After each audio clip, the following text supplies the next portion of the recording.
नमस्कार साथियों, मैं दिनेश कुमार आप सभी लोगों का स्वागत करता हूं। साथियों, 18वीं लोकसभा चुनाव 2024 संपन्न हो गया। 4 जून को इसका रिजल्ट आया।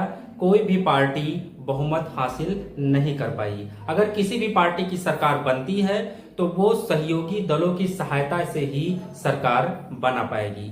चलिए, सरकार किसकी बनती है किसकी नहीं बनती है ये तो बात की बात है, लेकिन लोकसभा चुनाव 2024 से आगामी होने वाली परीक्षा में कौन कौन से प्रश्न पूछे जाएंगे इसको जानना हमको बहुत जरूरी है, क्योंकि जितनी भी आगामी परीक्षाएं हैं उससे लोकसभा चुनाव 2024 से क्वेश्चन पूछे जाने तय हैं। तो चलिए आज हम देखते हैं लोकसभा चुनाव 2024। देखिए, लोकसभा चुनाव 2024 इसकी घोषणा कब हुई थी? तो इसकी घोषणा 16 मार्च 2024 को हुई थी। 16 मार्च 2024 को इसकी घोषणा हुई थी 18वीं लोकसभा चुनाव 2024 की। उसके बाद ये सत्र कौन सा था? तो अभी तक ये जो आपका सत्र था, सेशन था, 18वां सेशन था। लोकसभा चुनाव ये 18वां सेशन था। इसको याद रखिएगा कि कौन सा सेशन था? तो ये 18वां सेशन था।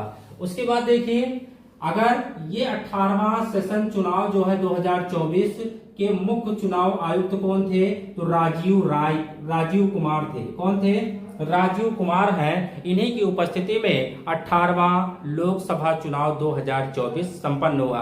देखिए, राजीव कुमार ने एक रिकमेंड किया है कि इतनी भीषण गर्मी ने हमने चुनाव संपन्न करवाया। ये चुनाव जो है 1 महीना पहले ही हमको करवा लेना चाहिए। उसके बाद जो है समय कितना लगा? तो 19 अप्रैल 2024 से 1 जून 2024 तक वोटिंग प्रक्रिया हुई है। जो पहली वोटिंग थी वो 19 अप्रैल को थी और जो लास्ट वोटिंग थी वो 1 जून को थी। इस चीज को याद रखिएगा। 1 जून तक वोटिंग करवाई गई है। अब देखिए, भारतीय इतिहास में सबसे बड़ा 44 दिन लगे हैं इस वोटिंग प्रक्रिया में। कितने दिन लगे हैं? 44 दिन लगे हैं वोटिंग प्रक्रिया में। मतलब अभी तक जितने भी लोकसभा चुनाव हुए हैं उसमें ये सबसे बड़ा दिन वाला चुनाव है। सबसे ज्यादा समय लगा है वोटिंग का, 44 दिन, याद रखिएगा।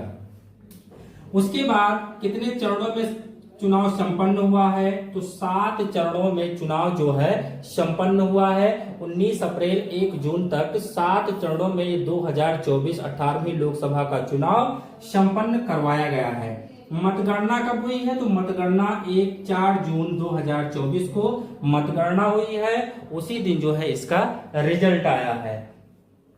दूसरी चीज देखेंगे, अब कुल कितने सीटों पे चुनाव हुआ है? तो 543 सीटों के लिए चुनाव हुआ था। बहुमत 272 थी, लेकिन वोटिंग प्रक्रिया जो हुई है वो 542 सीटों के लिए ही वोटिंग प्रक्रिया हुई है, क्योंकि एक सीट जो है वो निर्विरोध चुनी गई थी। और वो कौन सी सीट है? वो एक सीट निर्विरोध चुनी गई थी। मुकेश दलाल बीजेपी के हैं, जो सूरत लोकसभा सीट से ये निर्विरोध चुने गए थे।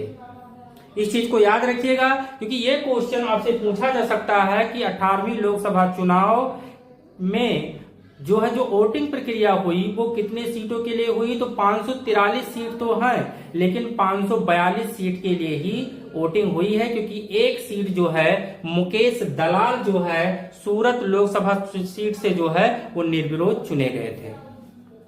आगे देखिए कि यहाँ पे कितनी सीटें मिली हैं। तो बीजेपी को जो है मिली है 240 सीटें। बीजेपी जो है 240 सीटें, मतलब ये 32 सीटों से पीछे रह गई बहुमत हासिल करने में। उसके बाद कांग्रेस को मिला है 99 सीट। कांग्रेस को 99 सीट। उसके बाद समाजवादी पार्टी, इसको मिला है 37 सीट। Samajwadi party 37 seat. उसके बाद तृणमूल कांग्रेस जो है ये 32 सीट इसको मिला है। उसके बाद जो है डीएमके जो है ये 22 सीट इसको मिला हुआ है।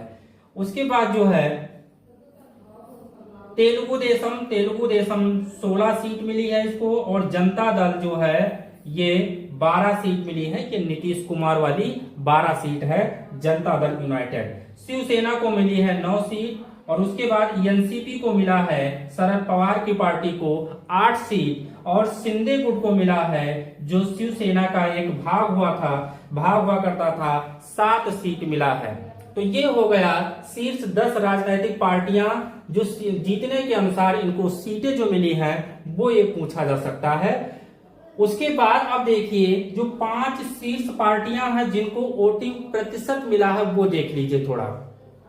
बीजेपी की अगर बात करें तो 36.5% इसे वोट मिला हुआ है। उसके बाद जो आपकी ऑल इंडिया नेशनल कांग्रेस है, इसे मिला हुआ है 21.2% वोट मिला हुआ है। अदर को मिला हुआ है 7.03%। समाजवादी पार्टी को मिला हुआ है 4.58%। उसके बाद एआईटीसी को मिला हुआ है 4.3%। तो ये वोटों का परसेंटेज है, जितनी भी पार्टियां जो सीट लेकर आई हैं उसके अकॉर्डिंग ये वोटों का परसेंटेज है। देखिए ये लोकसभा चुनाव 2024 जो संपन्न हुआ है, सरकार किसी की भी बने उससे आपकी मतलब नहीं है, लेकिन आपके पेपर में क्वेश्चन पूछे जाएंगे और उसी से आपको नौकरी मिलेगी। समझे कि नहीं? देश की अर्थव्यवस्था सुधरे या न सुधरे, लेकिन आपके घर की अर्थव्यवस्था जरूर